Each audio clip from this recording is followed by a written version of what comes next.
부산 북갑의 출사표를 던진 한동훈 전 대표가 지금 전재수 부산시장 후보를 연일 저격하고 있어요. 그래서 까르띠에 시계 논란을 두고 왜 안 받았다고 못하냐, 받았냐, 받았네, 받았어, 뭐 이렇게 지금 얘기를 하고 있는데 지금 전재수 부산시장 후보 같은 경우에는 법적 대응하겠다라고 지금 얘기를 하고 있고.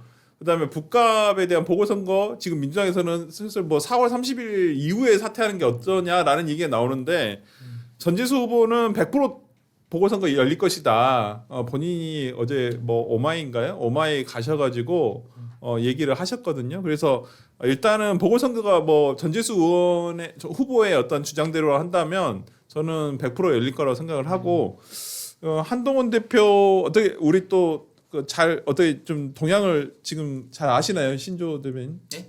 한동훈 대표 쪽 어떻게 동향을 좀 파악하고 있. 부산에 내려가셔서 뭐 어제 페이스북 올린 걸 보니까 네. 뭐 지하철 인사도 하고 그렇게 하시더라고요. 예. 잘 모르시네요.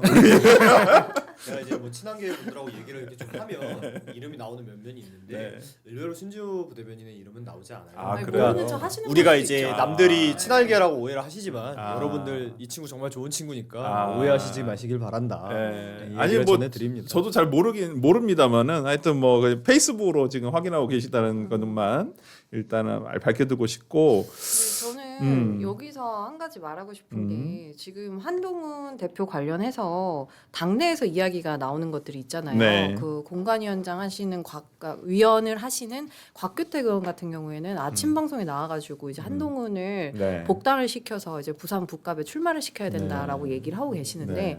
저는 이 부분에서 좀 당내 의원들께 말씀드리고 싶은 게 최근에 이재명 대통령이 국민의힘에게 조폭 연루설에 대해서 사과를 하라라고 했어요. 네. 근데 이렇게 대통령이 나오면요, 사실은 당내의 의원들이 먼저 이야기를 해줘야 돼요. 그거를 왜 우리가 사과하느냐? 네. 왜 그것은 이제 사실 조폭 연루설이라는 게 이재명 대통령이 말하는 그 아주 작은 사안 말고 크게 본다면 맞는 것이고 그리고 그럼 선거 불복이냐부터 해서 여러 가지 이야기를 해줘야지 저희 같은 패널들이 방송에 나와서 그 맞아요. 말을 인용을 해서 이야기를 할 수 있는 거거든요. 국민의힘 지금 근데 국민의힘 의원들은 한동훈 복당만 관심 있지 대통령을 어떻게 우리가 이야기를 나눠서 같이 풀어갈 협상의 대상으로 볼 것인지에 대한 고민이 전혀 없는 거예요. 그래서 저는 그런 부분에서 좀 안타깝습니다. 근데 공당에서 후보를 안 내리려고 하면 뭔가 기책 사유가 있다거나 보통은 그런 명분이 있어야 될 텐데 이걸 어떻게 해결할지 좀 지켜봐야 되겠습니다만은 일단은 뭐 무공천 부분은 조금 더 지켜봐야 될 것 같아요. 아니, 그러니까 당내 좀 의견이 분분해서 곽 의원님도 톤이 좀 바뀌셨네요. 처음에는 무공천을 얘기하던 이제 복당을 해서 출마를 시켜야 된다는. 무공천 이야기한 적은 없어요. 네, 근데 무공천 주장하신 분도 뭐 계시고 다른 뭐 분이시구나. 김도우 의원이나 하여튼 근데 뭐 지금 우리 제작진에서 여론조사 꽃에서 뭐 저도 잘 보진 않는 여론조사입니다만은 전재수 의원 후보가 49.9%, 박형준 후보가 41.2%, 한 자리 숫자로 바짝 추격을 했는데 여론조사 꽃이라는 것을 감안하고 우리가 좀 봐보시면 오히려 많이 추격했네요. 박형준 후보에게 조금 더 유리한 상황 아닌가? 아니 유리한 건 아닌 것 같은데 저 부산 뭐 아이가. 예. 부산 아이가 부산. 근데 부산. 박형준 시장님은 네. 이게 부산 분 느낌이 너무 안 나요.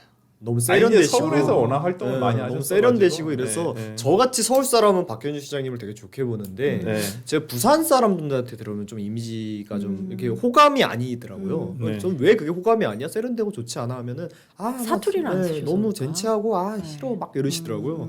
근데 이제 거기에다가 실제로 시정을 맡으시면서 뭐 이렇다 한 성과를 많이 못 내시고 네. 사시는 분들한테는 평가가 안 좋으시더라고요. 예. 저는 저랑은 좀 의견이 다른데요. 저 유일하게 이제 문성호 대변인의 의견을 반박을 할 거린 것 같은데 사실 부산에서 박형준 시장 하면은 이제 부산의 아들로 이제 통하시고 그동안 해 놓은 게 많아요. 왜냐하면 개발을 정말 많이 진행을 네. 시켰거든요. 네. 그러니까 오구돈 시장의 실적을 많이 되돌리는 그 시간이 있었고 그러면서 이제 부산의 특별법을 상정을 하기 위해서 굉장히 네. 노력하신 부분도 있고 그리고 무엇보다 지금 캠프에 중요한 포인트가 뭐냐면 캠프에 친이낙연계 인사들이 많이 들어가 있습니다. 네. 예, 그래서 박형준 시장의 캠프에. 예. 그래서 저는 오히려 이게 민주당 세보다 이번에는 좀 더 큰 격차로 이기지 않을까 싶은 생각이 좀 있습니다.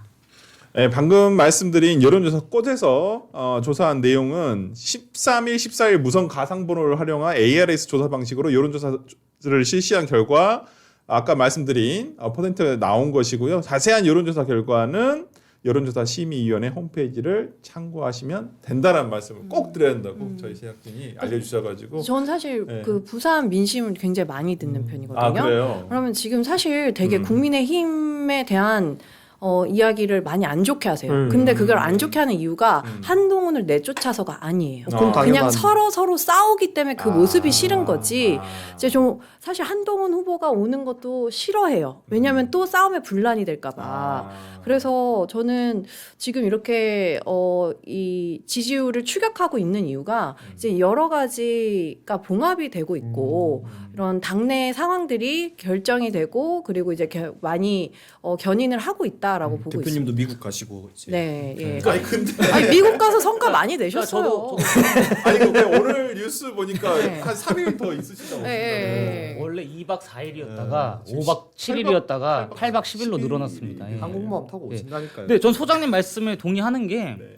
국민들께서 국민의힘에 등을 돌린 이유가 네. 뭐 계엄에 대한 명확한 입장을 내놓지 않은 것도 있지만 최근 들어서는 너무나도 내부 분란이 심하다 이거예요. 그렇기 때문에 이번에 뭐 솔직히 말씀드려서 전재수 후보가 계속 민기적 거리면 여기에 보궐선거가 안 열릴 수도 있습니다. 근데 만약에 열린다라고 한다면 민주당 후보, 국민의힘 후보, 한동훈 후보가 나가지 않겠습니까? 네. 근데 한동훈 후보와 국민의힘 후보가 힘을 합쳐야 된다. 이 대의 명분에는 부산 지역의 17의원 중에서 3분 빼고 다 동의를 하세요. 네. 그러니까 우리가 공천을 하냐 안 하냐 이 문제가 아니고 어쨌든 부산 북갑이라고 하는 국민의힘이 그동안에 가져오지 못했던 의석을 다시 탈환하기 위해서는 국민의힘 후보와 한동훈 후보가 힘을 하나로 합쳐야 된다라는 공감대가 형성이 되어 있기 때문에 저는 반드시 그 방향으로 가야 된다고 생각합니다. 근데 그러한 과정에서 한동훈 전 대표나 한동훈 전 대표 측이 국민의힘을 향해서 공천하지 마라 이렇게 요구하는 것은 저는 굉장히 무리라고 봐요. 아. 지금 가장 중요한 것은 한동훈 전 대표가 부산 북갑에 무소속으로 나가도 충분히 강한 경쟁력이 있다라는 것을 입증하는 게 우선순위라고 봅니다. 아. 그 우선순위를 증명한 단면 그 다음에 단일화 과정에서도 훨씬 유리하겠죠. 그렇게 해가지고 자연스럽게 혹은 경쟁력을 통해서 입증한 다음에 힘을 하나로 모아야지 일방적으로 나오지 마라 이렇게 하는 것은 사실 정치적인 예의가 전 아니라고 봅니다. 그러니까 박민식 아니 그러니까 뭐 지금 뭐 뛰고 있는 후보가 없으면 그죠, 뭐 예. 그렇게 얘기해 볼 수도 있다고 생각은 드는데 또 박민식 후보 입장에서 생각을 해보면 상당히 좀 억울할 수도 있는 부분이어서 그렇죠. 아니 현장에 굉장히 열심히 뛰고 계시고 네. 또 박민식 후보 같은 분은 지난 총선에서 네. 한동훈 당시 비대위원장이 말했던 험지 출마 이 감사하셨죠. 요구를 받아들이신 분이에요. 그러니까요. 예, 그 당에서 요구했었던 특히 네. 당시 한동훈 체제 아니었겠습니까? 네. 한동훈 비대위 체제에서 특정 후보 중진 정치인한테 이렇게 요구를 한 것을 받아들이신 분한테 지금 열심히 뛰고 있지만 나오지 마라 이렇게 얘기하는 것은 사실 정치적으로 예의가 아니죠. 아니, 친한 게 아니라니까. 아니 그게 아니라 저는 진짜 아니, 난 친한 게여서 잘 아시는. 아니 저는 진짜 한동훈 전 대표를 향한 충원입니다. 한동훈 전 대표가 근데 무공천해라 이런 주장은 안 하세요. 근데 한동훈 전 대표 주변에서 만약에 박민식 전 장관을 향해서 공격을 한다. 이건 안 된다는 거죠.